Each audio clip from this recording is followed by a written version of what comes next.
Okay dear students, last day में हमने small scale and cottage industries की importance start की थी। उसी से आगे नेक्स्ट जो पॉइंट है इम्पोर्टेंस में वो मैं स्टार्ट कर रहा हूँ। वो है आपका less pressure of population on agriculture.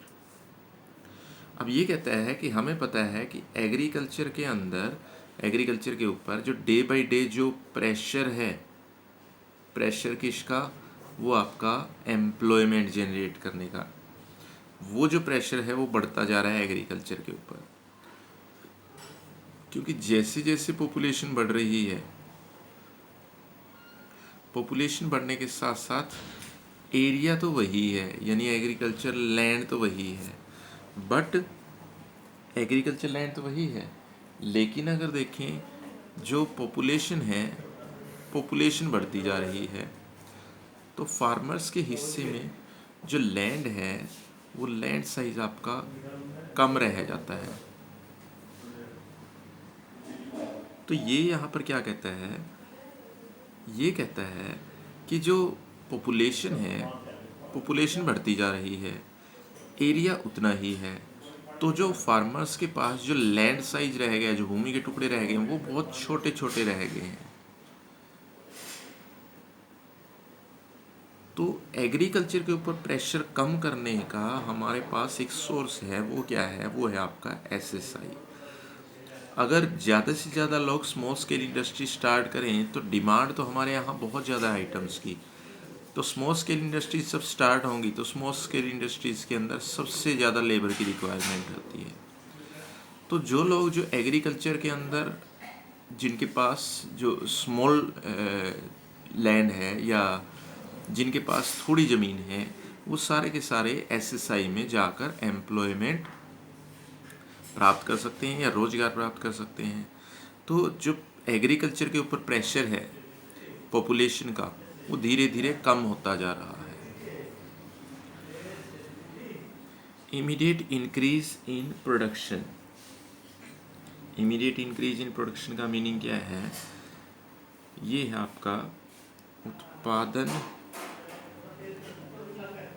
में शीघ्र वृद्धि। अब उत्पादन में शीघ्र वृद्धि क्या है, उत्पादन में शीघ्र वृद्धि में तो ये कह रहा है कि हम अगर देखें, यहाँ पर हम अगर चेक करें जो उत्पादन में वृद्धि है, अगर हमें उत्पादन में वृद्धि करनी है तो उसके लिए एसएसआई एक बेटर ऑप्शन माना जाता है। क्योंकि जो लार्ज स्केल इंडस्ट्रीज़ हैं, लार्ज स्केल इंडस्ट्रीज़ को एस्टेब्लिश करते हुए फिर उनकी मशीनरी बाहर से इंपोर्ट करते हैं, कि दैट मीन्स जो लार्ज स्केल इंडस्ट्रीज़ हैं उनको स्टार्ट करते हुए ही आपका जो टाइम पीरियड है वो बहुत ज़्यादा हो जाता है।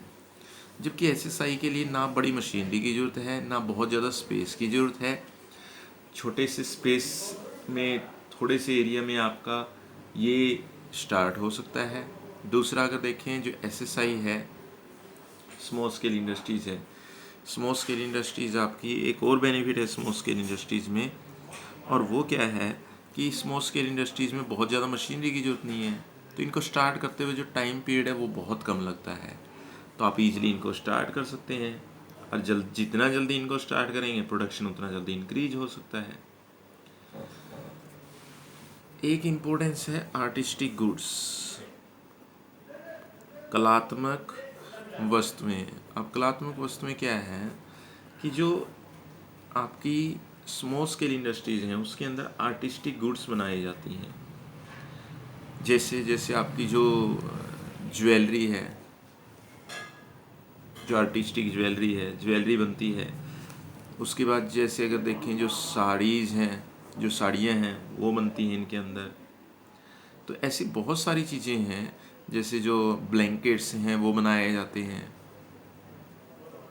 तो ऐसी बहुत सारी आर्टिस्टिक गुड्स हैं जो आपकी एसएसआई के अंदर प्रोड्यूस की जाती हैं। तो एसएसआई इस लिहाज से भी, इससे भी अगर हम देखें जो इम्पोर्टेंट है एसएसआई हमारे लिए, क्योंकि आर्टिस्टिक गुड्स कहीं ना कहीं हमारी कंट्री की जो वैल्यू है उसको इंक्रीज़ करती हैं। फॉरेन कंट्रीज़ में अगर देखें, आर्टिस्टिक गुड्स जो हैं हमारी कंट्री की वैल्यू को इंक्रीज़ करती हैं। दूसरा एक और बेनिफिट भी है कि जो एक्सपोर्ट है, एक्सपोर्ट बहुत ज़्यादा होता है। किसका? जो आर्टिस्टिक गुड्स है उनका एक्सपोर्ट बहुत ज़्यादा होता है। तो ये एक यहाँ पर ये बेनिफिट आ जाता है कि जो आर्टिस्टिक गुड्स हैं, आर्टिस्टिक गुड्स की आपकी इनको एक्सपोर्ट किया जा सकता है, कलात्मक वस्तुओं को बाहर भेजा जा सकता है। एक अगर देखें, ये कहता है complementary to large industries. Complementary to large industries है आपका बड़े उद्योगों के पूरक। बड़े उद्योगों के पूरक का मीनिंग क्या है कि जो बड़े उद्योग हैं, जो लार्ज स्केल इंडस्ट्रीज़ हैं, उनके अंदर जो आइटम बनती है, उनके अंदर जो बड़ी बड़ी आइटम बनाई जाती हैं, उन आइटम्स के अंदर कुछ छोटी छोटी चीज़ें भी यूज होती हैं जो आपकी एसएसआई के अंदर तैयार की जाती हैं।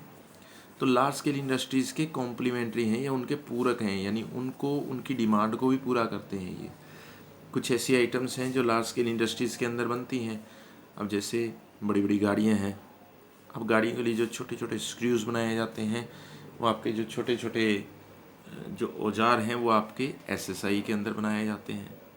तो बड़े उद्योगों के पूरक माने जाते हैं। और जो छोटे छोटे पुर्जे हैं वो आपके लघु उद्योगों में, स्मॉल स्केल इंडस्ट्रीज़ में बनाए भी सस्ते रेट में जाते हैं, चीप रेट में अवेलेबल होते हैं। एक इम्पोर्टेंस में कह रहा है ये, एक पॉइंट है आपका इंडस्ट्रियल पीस। इंडस्ट्रियल पीस आपका औद्योगिक शांति। अब औद्योगिक शांति क्या है यहाँ पर? औद्योगिक शांति है कि जो बड़े बड़े उद्योग हैं वहाँ अगर आप चेक करेंगे, वहाँ जो ओनर हैं, जो मालिक हैं और जो मज़दूर हैं, उनके बीच में जो झगड़े हैं वो लगातार बने रहते हैं। क्वाल्स जिसे हम कहते हैं, जो झगड़े हैं वो लगातार बने रहते हैं। लेकिन जो छोटे उद्योग हैं, जो स्मॉल स्केल इंडस्ट्रीज़ हैं, वहाँ पर क्या है, वहाँ पर जो मालिक है, जो ओनर है, वो भी लेबर के साथ कई बार मिलकर काम करता है। और दूसरा अगर देखें, जो लेबर है, लेबर बहुत ज़्यादा नहीं होती और ना ही लेबर का एक्सप्लॉयटेशन होता है स्मॉल स्केल इंडस्ट्रीज़ के अंदर। और रिजल्ट क्या निकलता है कि जो इनके अंदर, स्मॉल स्केल इंडस्ट्रीज़ के अंदर जो औद्योगिक शांति है वो बनी रहती है, झगड़े नहीं होते। अब लार्ज स्केल इंडस्ट्रीज़ के अंदर झगड़े क्यों होते हैं? वहाँ तो झगड़े इसलिए होते हैं क्योंकि वहाँ पर जो लेबर है, वहाँ पर जो श्रमिक हैं, उनका शोषण किया जाता है, उनसे ज़्यादा आपका काम लिया जाता है, जिसकी वजह से होता क्या है, वहाँ पर औद्योगिक शांति नहीं बन पाती है। तो ये कहता है कि औद्योगिक शांति अगर नहीं बनती है तो वहाँ पर समस्याएं ज़्यादा बढ़ती ही चली जाती हैं। जबकि अगर हम चेक करके देखें, जो आपके स्मॉल स्केल इंडस्ट्रीज़ हैं वहाँ इंडस्ट्रियल पीस बहुत ज़्यादा है, लेबर का एक्सप्लॉयटेशन नहीं होता, तो फिर लेबर ओनर के साथ झगड़े क्यों करेगी, दोनों के बीच में विवाद क्यों बढ़ेगा? जब दोनों के बीच में अगर देखें, दोनों के बीच में अगर शांति बनी रहती है तो फिर झगड़े होंगे ही नहीं। एक ही कहता है इम्पोर्टेंस में, एक पॉइंट और आता है आपका यूज़ ऑफ लोकल रिसोर्सेज। अब ये कहता है यूज़ ऑफ लोकल रिसोर्सेज का यहाँ पर मीनिंग क्या है कि यहाँ अगर देखें, जो स्मॉल स्केल इंडस्ट्रीज हैं वो लोकल रिसोर्सेज का ज़्यादा यूज़ करती हैं। लोकल रिसोर्सेज का कि जो स्थानीय साधन होते हैं, जो आपके लोकल रिसोर्स होते हैं, उनका ज़्यादा यूज़ करती हैं। और जो लोकल रिसोर्सेज हैं उनका लार्ज स्केल इंडस्ट्रीज यूज़ नहीं करती हैं, जबकि जो एसएसआई हैं वो इनका यूज़ करती हैं। तो जैसे अगर देखें, जो एसएसआई है, एसएसआई के अंदर कोई व्यक्ति जिसके अंदर, कोई भी ह्यूमन बीइंग जिसके अंदर थोड़ी सी भी स्किल है, वो इनको ईजिली रन कर सकता है। तो ये आपके सारे के सारे अगर देखें, ये आपके लोकल रिसोर्सेज का यूज़ करते हैं। जो ये इंडस्ट्रीज हैं, जो एसएसआई हैं, ये आपके जो छोटी छोटी जगह हैं, जो लोकल एरियाज़ हैं, वहाँ इजीली स्टार्ट किए जा सकते हैं। जिस लैंड की कोई वैल्यू नहीं है, जो आपकी अनफर्टाइल लैंड है, वहाँ पर ये आपके स्टार्ट किए जा सकते हैं। तो ये है आपका यहाँ पर स्मॉल स्केल इंडस्ट्रीज़ की जो इम्पोर्टेंस है।